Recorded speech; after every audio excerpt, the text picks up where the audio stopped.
اعوذ باللہ من الشیطان الرجیم بسم اللہ الرحمن الرحیم۔ سورہ بقرہ آیات نمبر 215 تا 218 میں مال کی خیرات، جہاد کی فرضیت اور محترم مہینوں میں جنگ کے بارے میں لوگوں کی طرف سے رسول اللہ صلی اللہ علیہ وآلہ وسلم سے پوچھے گئے سوالوں کے اللہ کی طرف سے جواب۔ اعوذ باللہ من الشیطان الرجیم یسألونک ماذا ينفقون۔ لوگ آپ سے پوچھتے ہیں کہ اللہ کے راستے میں کیا خرچ کریں۔ قل ما انفقتم من خیر فللوالدین والاقربین والیتامی والمساکین وابن السبیل۔ آپ فرما دیجئے کہ تم جس قدر بھی چاہو مال خیر کے لیے خرچ کرو، اس کے حقدار تمہارے ماں باپ، قریبی رشتہ دار، یتیم، محتاج اور مسافر ہیں۔ وما تفعلوا من خیر فإن اللہ به علیم۔ اور جو کار خیر بھی تم کرو گے بے شک اللہ اسے خوب جانتا ہے۔ کتب علیکم القتال وهو کرہ لکم۔ اللہ کے راستے میں جہاد تم پر فرض کر دیا گیا ہے اور وہ تمہیں اب ناگوار محسوس ہو رہا ہے۔ وعسى ان تکرہوا شیئا وهو خیر لکم وعسى ان تحبوا شیئا وهو شر لکم۔ اور ہو سکتا ہے کہ تم کسی چیز کو ناپسند کرو لیکن وہی تمہارے حق میں بہتر ہو، اور یہ بھی ممکن ہے کہ تم کسی چیز کو پسند کرو لیکن وہ حقیقتاً تمہارے لیے نقصان دہ ہو۔ واللہ یعلم وانتم لا تعلمون۔ اور ہر چیز کی حقیقت کو صرف اللہ ہی خوب جانتا ہے اور تم نہیں جانتے۔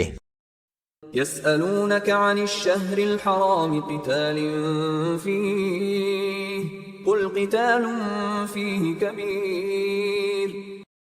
اے نبی صلی اللہ علیہ وآلہ وسلم، لوگ آپ سے پوچھتے ہیں کہ حرمت والے مہینوں میں جنگ کرنا کیسا ہے؟ آپ فرما دیجئے کہ ان مہینوں میں لڑنا بہت بڑا گناہ ہے۔ وصد عن سبیل اللہ وکفر بہ والمسجد الحرام واخراج اہلہ منہ اکبر عند اللہ والفتنة اکبر من القتل۔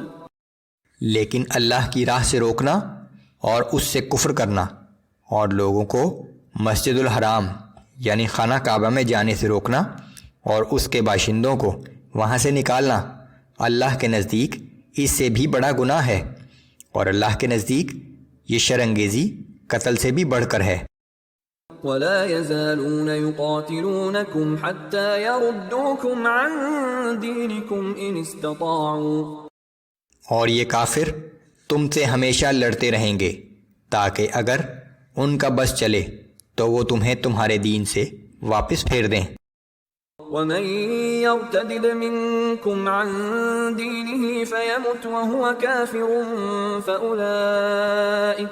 فأولئك حبطت أعمالهم في الدنيا والآخرة وأولئك أصحاب النار هم فيها خالدون۔ اور تم میں سے جو شخص اپنے دین سے پھر جائے اور حالت کفر ہی میں مر جائے تو ایسے لوگوں کے دنیا و آخرت میں سب اعمال ضائع ہو جاتے ہیں، اور یہی لوگ جہنمی ہیں اور وہ اس جہنم میں ہمیشہ ہمیشہ رہیں گے۔ دنیا میں اعمال کا ضائع ہونا یہ ہے کہ اس کا بیوی سے نکاح قائم نہیں رہتا۔ اگر اس کا کوئی مورث مسلمان مرے اس شخص کو میراث کا حصہ نہیں ملتا۔ حالت اسلام میں نماز و روزہ جو کچھ کیا تھا سب کالعدم ہو جاتا ہے۔ مرنے کے بعد جنازے کی نماز نہیں پڑھی جاتی، مسلمانوں کے قبرستان میں دفن نہیں کیا جاتا، اور آخرت کا نقصان یہ ہے کہ عبادات کا ثواب نہیں ملتا، ہمیشہ ہمیشہ کے لیے دوزخ میں داخل ہوتا ہے۔ ان الذين آمنوا والذين هاجروا وجاهدوا في سبيل الله اولئك يرجون رحمة الله واللہ غفور رحیم۔ بے شک جو لوگ ایمان لائے اور جنہوں نے اللہ کے راستے میں ہجرت کی اور اللہ کی راہ میں جہاد کیا تو جان لو کہ یہی لوگ اللہ کی رحمت کے امیدوار ہیں، اور اللہ بڑا بخشنے والا اور ہر وقت رحم کرنے والا ہے۔